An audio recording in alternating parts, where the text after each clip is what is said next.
जय हिंद दोस्तों, अपन पढ़ रहे थे मंगल की शिक्षण विद्या। मंगल की शिक्षण विद्या में पेज नंबर 7 से लगाकर पेज नंबर 16 तक अपन पढ़ चुके थे। अब पढ़ेंगे अपन पेज नंबर 16 से लगाकर पेज नंबर 24 तक। तो पेज नंबर 16 से लगाकर पेज नंबर 24 तक जितने भी कॉन्सेप्ट गिवन है, जितने भी इसमें टर्म बताए गए, उन सारे टर्म को अच्छे से पढ़ेंगे अपन।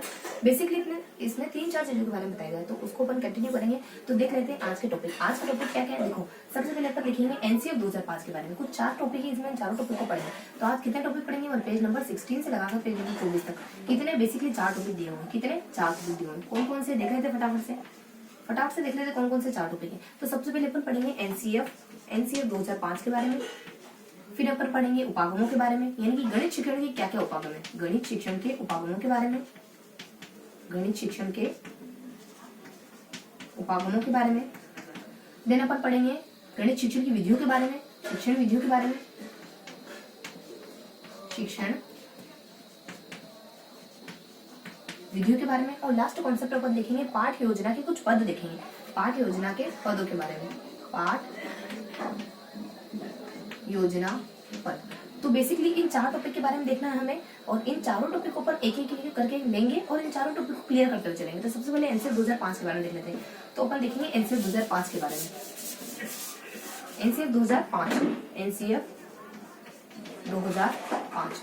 इस एनसीएफ 2005 के 5 चैप्टरों का जिक्र किया गया। सबसे पहले एक परिभाषा आ जाती है, यानी कि 1953 माध्यमिक शिक्षा आयोग, माध्यमिक शिक्षा आयोग, माध्यमिक शिक्षा आयोग जो 1952 से लगाकर 1953 तक रहता है, उसके द्वारा क्या परिभाषा दी जाती है कि शिक्षण एनसीएफ 2005 की जो पाठ्यक्रम को लेकर माध्यमिक शिक्षा आयोग कहता है कि पाठ्यक्रम चाहे कैसा भी हो, लेकिन शिक्षण नीति चाहे कैसी भी हो, लेकिन वो एक टीचर और एक स्टूडेंट के बीच में घनिष्ठ संबंध स्थापित करने का काम करती है। तो ये शिक्षण विधियों को लेकर क्या कहते हैं, ये शिक्षण विधियों की एक परिभाषा देकर कहते हैं, ये शिक्षण विधियों की एक परिभाषा देकर। एक सेकंड अपन थोड़ा समय के लिए पॉज रखेंगे, फिर अपन कंटिन्यू करते हैं, ठीक है।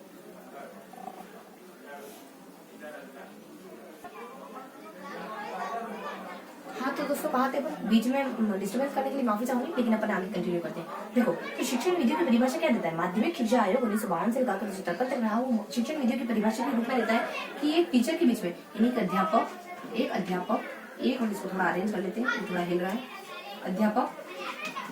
एक अध्यापक और एक स्टूडेंट के बीच में, अध्यापक और विद्यार्थियों के बीच में घनिष्ठ संबंध स्थापित करने का काम करती है। घनिष्ठ विद्यार्थियों के बीच में घनिष्ठ संबंध के बीच घनिष्ठ संबंध। आई होप कि आप नोट्स बनाते चल रहे होंगे।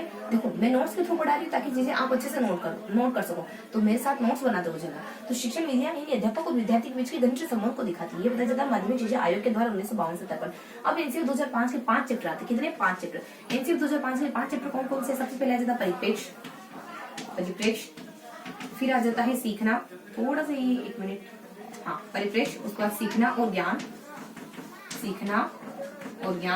नेक्स्ट चैप्टर आ जाता है स्कूल की अवस्थाएं, अगला चैप्टर आ जाता है कक्षा का वातावरण, अगला चैप्टर आ जाता है सुधार। इन चैप्टर में क्या क्या बताया गया है वो बना रही। थोड़ी सी सामान्य से इनमें इन्फॉर्मेशन दी जाती है, ज्यादा लेंथी नहीं बताया गया, बस इसमें दो चार बातें बताई गई। सब परिप्रेक्ष्य आ जाता है, फिर सीखना और ज्ञान आ जाता है, फिर स्कूल की अवस्थाएं आ जाता है, कक्षा का वातावरण आ जाता है, उसके बाद सुधार आ जाता है। इन चैप्टर को अपन, इन जो 5 चैप्टर है एनसीएफ 2005 के, इनको थोड़ा सा देखेंगे डिटेल से, ठीक है। तो शुरू करते हैं। तो सबसे पहला परिप्रेक्ष्य, इसमें क्या क्या बताया जाता है। सबसे पहला चैप्टर आ जाता है परिप्रेक्ष्य। सबसे पहला चैप्टर आ जाता है, 1 सेकेंड थोड़ा सा रुकना, हाँ, परिप्रेक्ष्य में क्या क्या बताया जाता है। परिप्रेक्ष्य में बेसिक से इंफॉर्मेशन बताई जाती है। इसकी एक ट्रिक आ जाती है, सर कबर्ड, यानी कि मान लो कोई बच्ची अपसेंट थी, सर ने पूछा क्यों नहीं आई थी कल, तो सर मैं कबर्ड साफ कर रही थी, सर कबर्ड। सर से इसमें बताया जाता है स्कूल के बारे में बताया जाता है, स्कूल को बाहरी जीवन से जोड़ना चाहिए। रस बताया जाता है इसमें रटंत प्रणाली, यानी कि परीक्षा रटंत प्रणाली से मुक्त होनी चाहिए। केस बताया जाता है केंद्रित, यानी कि टीचर केंद्रित कक्षा नहीं होनी चाहिए, छात्र केंद्रित होनी चाहिए कक्षा। पीस से बताया जाता है परीक्षा के बारे में, यानी परीक्षाएं क्या होनी चाहिए, लचीली होनी चाहिए, ना कि रिजिड होनी चाहिए परीक्षाओं के बारे में। डी से बताया जाता है देश के बारे में, यानी बच्चों में देश के प्रति एक वर्चू स्थापित करो, बच्चों में देश के प्रति भावना स्थापित करो, अटैचमेंट, बच्चों में देश के प्रति अटैचमेंट हो, ऐसी फीलिंग स्थापित करो बच्चों में। ये बताया जाता है परिप्रेक्ष्य, यानी पहले चैप्टर में बताया जाता है। देन अगले चैप्टर में क्या बताया जाता है, सेकंड वाले चैप्टर में क्या बताया जाता है। सेकंड वाला चैप्टर कौन सा है, सेकंड वाला चैप्टर है सीखना और ज्ञान। क्या है सेकंड चैप्टर, सीखना और ज्ञान। सीखना और ज्ञान चैप्टर में क्या क्या बताया जाता है? सीखना और ज्ञान चैप्टर में बताया जाता है कि बच्चे को साधिकार टीचर की बात स्वीकार कर लेनी चाहिए। साधिकार, देखो साधिकार मतलब कि अधिकार शिक्षक की बात को मान लेना चाहिए। अधिकार शिक्षक, ये इसका मतलब ये नहीं कि टीचर के सेंटर में अधिकार शिक्षक की बात को मान लेना चाहिए, मतलब कि बच्चे को टीचर की बात भी समझने की कोशिश करनी चाहिए। इसका ये शब्द एग्जैक्ट यही इस्तेमाल किया तो अपन यही इस्तेमाल करेंगे, लेकिन इसके कहने का सेंस नेगेटिव नहीं है, ठीक है। सीखना और ज्ञान, सीखना और ज्ञान के बारे में क्या बताते हैं? कक्षा कैसी होनी चाहिए? बहुश्रेणी वाली कक्षा, बहुश्रेणी कक्षा। ये पूछ सकते हैं कि बहुश्रेणी कक्षा में कौन से चैप्टर, बहुश्रेणी कक्षा के बारे में कौन से चैप्टर में बताया गया? तो सीखना और ज्ञान दूसरे चैप्टर में बताया गया। बस इतनी बेसिक से। और संज्ञान के बारे में बता दें। संज्ञान क्या होता है? बच्चे का अपनी आसपास की वस्तु के प्रति क्रिया करना और उनसे ज्ञान का निर्माण करना ही संज्ञान कहलाता है। ये 2-3 बातें बताई जाती है सीखना के सेकंड चैप्टर में, अपने एनसीईआरटी 2005 के सेकंड चैप्टर सीखना और ज्ञान में। उसके बाद थर्ड चैप्टर आता है। थर्ड चैप्टर किसके बारे में? थर्ड चैप्टर है स्कूल की अवस्थाओं के बारे में। थर्ड चैप्टर है स्कूल की अवस्थाएं। ये बार बहुत डिस्टर्बेंस क्रिएट कर रहा है। स्कूल की अवस्थाएं में क्या क्या बताया जाता है? स्कूल की अवस्थाओं में बताया जाता है हर सब्जेक्ट के बारे में, कि हर सब्जेक्ट एक टीचर को कैसे पढ़ाना चाहिए। यानी गणित दर्शन के बारे में बताया जाता है। गणित मतलब बच्चों को खेल में गणित पढ़ाओ, इस तरीके की बातें इसमें कही जाती है।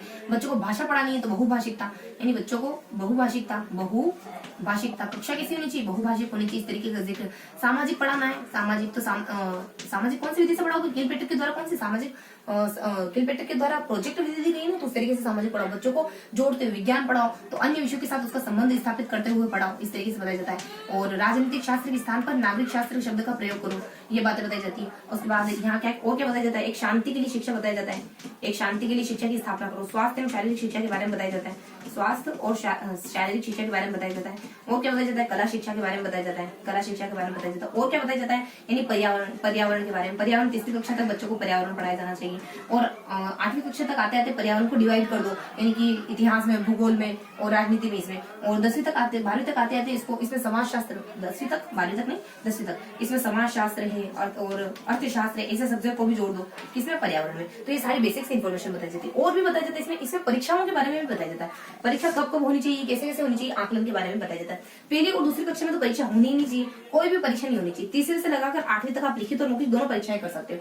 5वीं में आते आते आप जो रिपोर्ट कार्ड है ना वो दे सकते हैं, रिजल्ट दे सकते हो 5वीं तक आते हैं। 7वीं में जो स्थानीय परीक्षा होती है स्कूल के लेवल पर, वो सारी परीक्षा कर सकते हो। 12वीं तक आते हैं तो स्व मूल्यांकन, एक रिपोर्ट कार्ड दिया जाता है जो बच्चों को खुद भरना होता है, तो स्व मूल्यांकन भी किया जा सकता है। तो ये सारी बेसिक से इन्फॉर्मेशन बताई जाती है स्कूल की अवस्थाओं के बारे में। क्या क्या बताया गया कि हर एक सब्जेक्ट को कैसे पढ़ाना, उन सबके बारे में बताया गया। देन परीक्षा, उनका आकलन कैसे करना है। सब्जेक्ट पढ़ा दिया, अब उनका आकलन कौन से कक्षा में करना है और उसके बाद कौन सी कक्षा में परीक्षा नहीं लेनी, इन सब के बारे में बताया जाता है। तो ये था अपने स्कूल की अवस्था। अगला चैप्टर आ जाता है कक्षा का वातावरण। नेक्स्ट चैप्टर कौन सा आता है? कक्षा का वातावरण। अगला चैप्टर आ जाता है कक्षा का वातावरण, जो कि 4th चैप्टर कक्षा का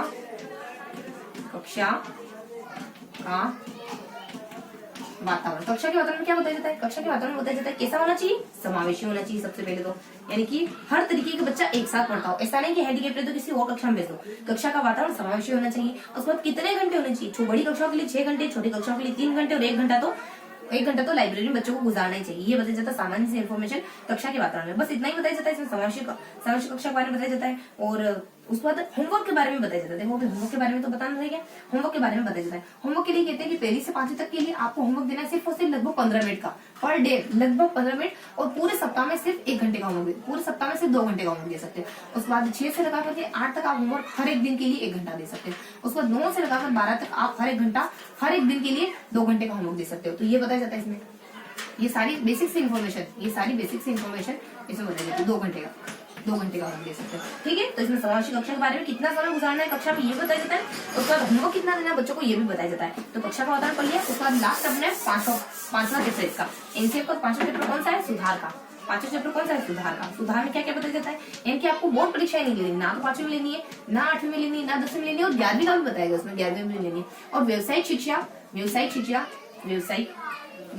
आप शुरू करो तो एज 16 से, मतलब एज यानी 16 से कम उम्र के बच्चों को व्यावसायिक शिक्षा नहीं दी जा सकती। उसके बाद पूरकता का सिद्धांत क्या कहता है क्या कहता है गुरुत्वता का सिद्धांत? गुरुत्वता का सिद्धांत ये कहता है कि जो जिस स्तर की बात है वो उसी स्तर पे सिखाई जानी चाहिए।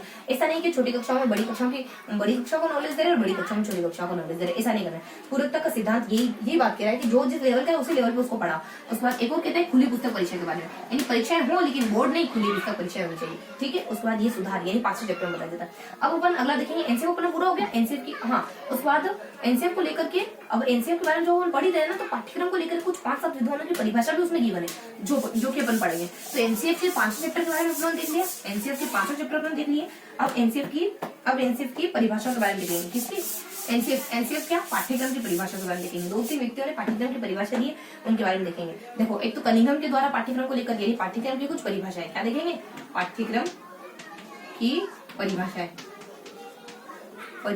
पाठ्यक्रम की परिभाषा दी गई कुछ। क्या क्या है पाठ्यक्रम? सबसे पहले आ जाता है कनिंघम के द्वारा क्या कहा जाता है? पाठ्यक्रम क्या है?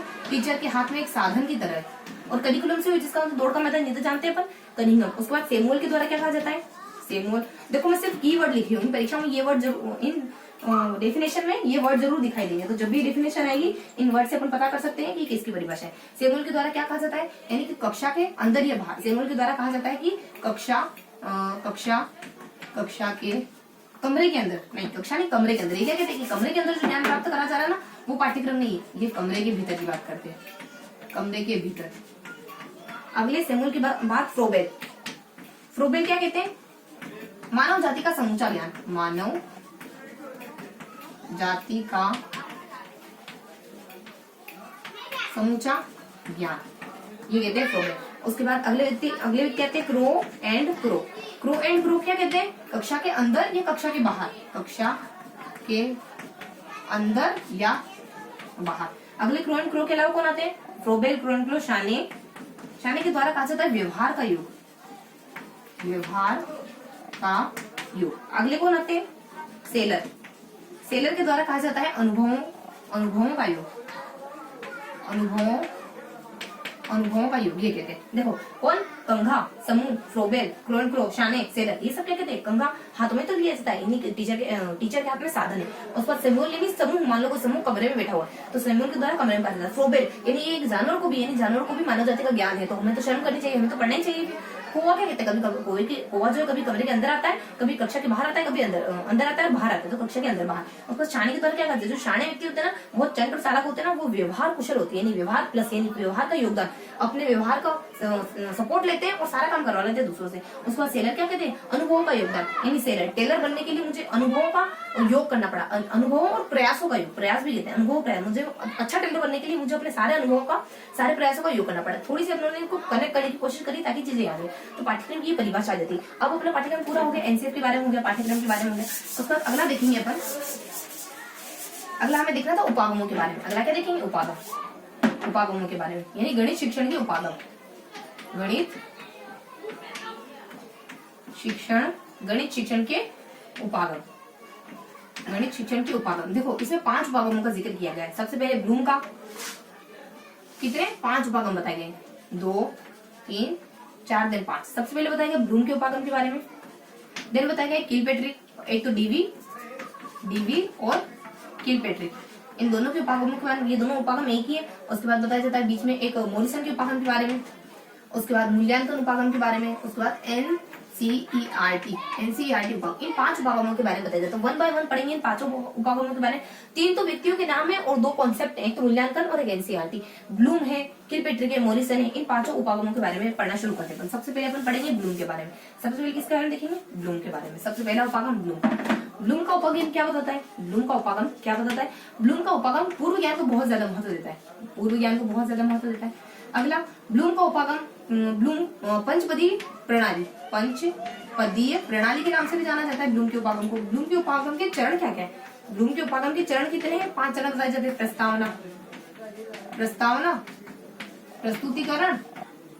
प्रस्तुतिकरण, तुलना, व्यवस्था और लास्ट में मूल्यांकन।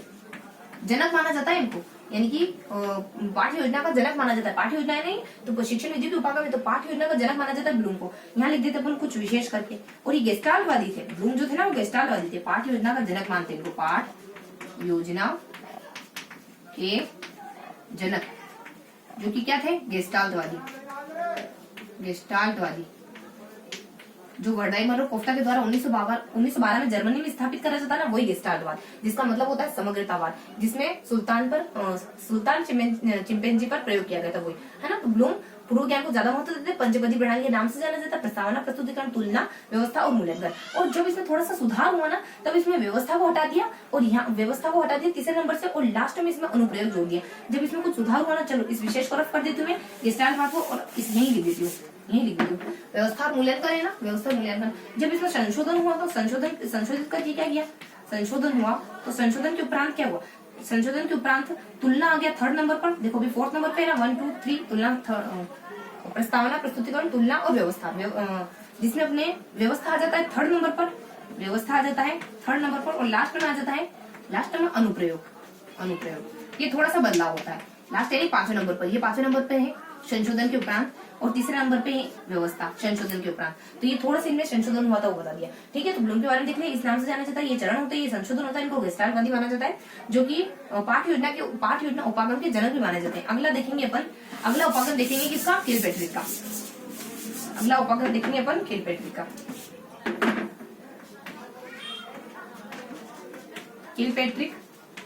किलपेट्रिक उपागम में ये किसको ज्यादा महत्व देते हैं, ये प्रोजेक्ट विधि के जनक माने जाते हैं। ये प्रोजेक्ट विधि के जनक है ना, तो ये प्रोजेक्ट को यानी कि योजना को बहुत ज्यादा महत्व देते हैं, प्रोजेक्ट या योजना को बहुत महत्व देते हैं। और इनका कहना होता है कि बच्चा अनुभव को महत्व देते हैं, क्योंकि प्रोजेक्ट विधि खुद अनुभवों पर आधारित होती है, तो अनुभव को महत्व देते हैं अपनी पाठ्य योजना। इनकी पाठ्य योजना के चरण क्या होते हैं, इनकी पाठ्य योजना के चरण होते हैं, सबसे पहले आ जाता है इसमें परिस्थितियों का चुनाव, परिस्थितियां उत्पन्न होना, परिस्थितियों में से चुनाव करना, उसके बाद रूपरेखा बनाना, उसके बाद क्रियान्वयन करना, और लास्ट में उसका लेखा जोखा। और देखो इसकी विशेष बात क्या है, इसकी विशेष बात है कि ये जो है गांधी जी की बेसिक शिक्षा प्रणाली से प्रभावित थी, गांधी की बेसिक शिक्षा पद्धति, गांधी की बेसिक शिक्षा प्रणाली जो इससे संबंधित मानी जाती है, प्रोजेक्ट जो किलपेट्रिक की प्रोजेक्ट या फिर जो योजना पर आधारित शिक्षण उपागम है ना, ये गांधी जी से प्रभावित है, गांधी जी की बेसिक शिक्षा से प्रभावित है। तो थोड़ी सी जानकारी देते हैं किलपेट्रिक के बारे में। किलपेट्रिक अनुभव को बहुत ज्यादा महत्व देते हैं अपनी पाठ्य योजना में। इनके कुछ चरण आते हैं, परिस्थितियां उत्पन्न होंगी, आप आपकी समस्या को सॉल्व करने के लिए किसी एक तरीके का चुनाव करोगे, उसकी रूपरेखा बनाओगे, उसका फॉर्मेट बनाओगे, उसके बाद उसका लेखा जोखा रखोगे कि मैं जिस समाधान से समस्या को सॉल्व करने की कोशिश कर रहा हूँ उससे हो भी रहा है या नहीं हो रहा है। तो ये बेसिक इन्फॉर्मेशन आ जाती है किलपेट्रिक उपागम के बारे में। अगला उपागम किसका आएगा, अगला उपागम है मोरिसन का। किसका, मोरिसन का उपागम क्या है, दोनों का मिश्रण है। किसका, हर्बर्ट प्लस किलपेट्रिक, इन दोनों का मिश्रण माना जाता है। और मोरिसन का उपागम ये चक्रीय प्रकार का होता है, चक्रीय प्रणाली है इसकी। और इसके चरण क्या माने जाते हैं, इनके चरण माने जाते हैं, सबसे पहले अन्वेषण करना, यानी खोज को महत्व देते हैं, अन्वेषण करना, देन आत्मसातीकरण करना, सातीकरण, उसके बाद प्रस्तुतिकरण करना बच्चों के सामने, उसके बाद व्यवस्था या संगठन, लास्ट में व्यवस्था के बाद वर्णन। ये 5 चरण आ जाते हैं मोरिसन के बारे में। हर्बर्ट किलपेट्रिक ये चक्रीय मानी जाती है क्योंकि इन दोनों का मिश्रण है। उसके बाद अन्वेषण और आत्मसातीकरण और प्रस्तुतिकरण, व्यवस्था, संगठन या फिर वर्णन, ये आ जाता है मोरिसन के उपागम के बारे में। और मोरिसन के उपागम में बस इतना ही बताया जाता है, चरण के बारे में बताया जाता है, और ये किससे प्रभावित, गांधी जी से प्रभावित, ये बताया जाता है। और इसमें ये दोनों का मिश्रण मानी जाती है, ये बताया जाता है, गांधी जी नहीं सॉरी दोनों का मिश्रण मानी जाती है, ये बताया जाता है। तो ये था मोरिसन के बारे में। अगला उपागम, अगले 2 और बेसिक से उपागम है, बहुत ईजी से उपागम है, जिनका की नाम है मूल्यांकन उपागम। दोनों को साथ में पढ़ लेते हैं अपन, मूल्यांकन उपागम।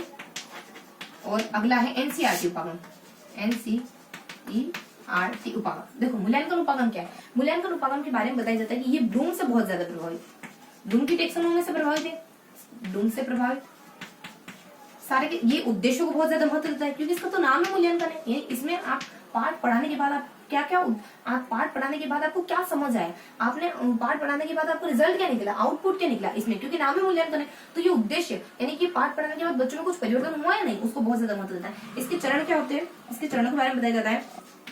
इसके चरण कितने होते हैं, वही सबसे पहले उद्देश्य, उसके बाद उन उद्देश्यों को पूरा करने वाले अनुभव प्रदान करना कक्षा में, और देखना लास्ट में कि वो कितने हद तक प्राप्त हुए हैं। तो यहाँ जाता मूल्यांकन, ये तीनों बस। एनसीईआरटी उपागम ये भी ब्लूम से प्रभावित है, ब्लूम से प्रभावित है बहुत। इसको भारतीय उपागम के नाम से जाना जाता है, भारतीय उपागम के नाम से जाना जाता है, भारतीय उपागम। इसके चरण क्या है? आदा, प्रक्रिया और लास्ट में प्रदा।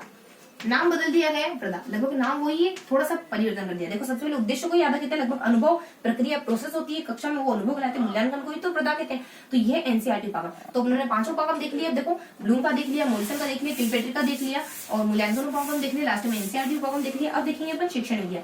शिक्षण विधियां कितनी देखनी है अपने को? सिर्फ और सिर्फ 4 शिक्षण विधियों के बारे में देखना है। सबसे पहले आता है विश्लेषण विधि, उसके बाद संश्लेषण विधि, उसके बाद अगले विश्लेषण विधि, संश्लेषण विधि। अगली बताई जाती है अपनी आगमन विधि, उसके बाद बताई जाती है निगमन विधि। इन सारी विधियों को जो भी जितना भी अपने बुक में अच्छे से गिवन किया गया, जो भी समझाया गया, जो भी फैक्ट बताए गए हैं, जितना भी कॉन्सेप्चुअल बातें हैं, वो सब शामिल करेंगे। सबसे पहले बताया जाता है विश्लेषण के बारे में। देखो विश्लेषण के बारे में क्या बताया जाता है? विश्लेषण के बारे में बताया जाता है ये कौन से शिक्षण सूत्र को फॉलो करती है? अज्ञात से ज्ञात की ओर क्यों फॉलो करती है? क्योंकि विश्लेषण का मतलब होता है आपके सामने कोई बनी बनाई चीज है, आप उसको टुकड़ों में तोड़ रहे हो, आप उनको विश्लेषित कर रहे हो, एनालिसिस कर रहे हो, उसको टुकड़ों में तोड़ रहे हो। तो आपके सामने कुछ ना कुछ तो होगा, मान लो ये रेखा है, तभी तो आप उसको टुकड़ों में विभाजित कर रहे हो। इसका मतलब पहले से कुछ बनाया है। जब आपके पास पहले से कुछ बना है तो वो तो आपके लिए अजनबी है, वो तो आपके लिए अनजान है। तो वो अज्ञात से ज्ञात की विधि काम करती है। इसमें देखो इसके गुण और दोष क्या है? ये विधि मनोवैज्ञानिक होती है, मनोवैज्ञानिक विधि होती है।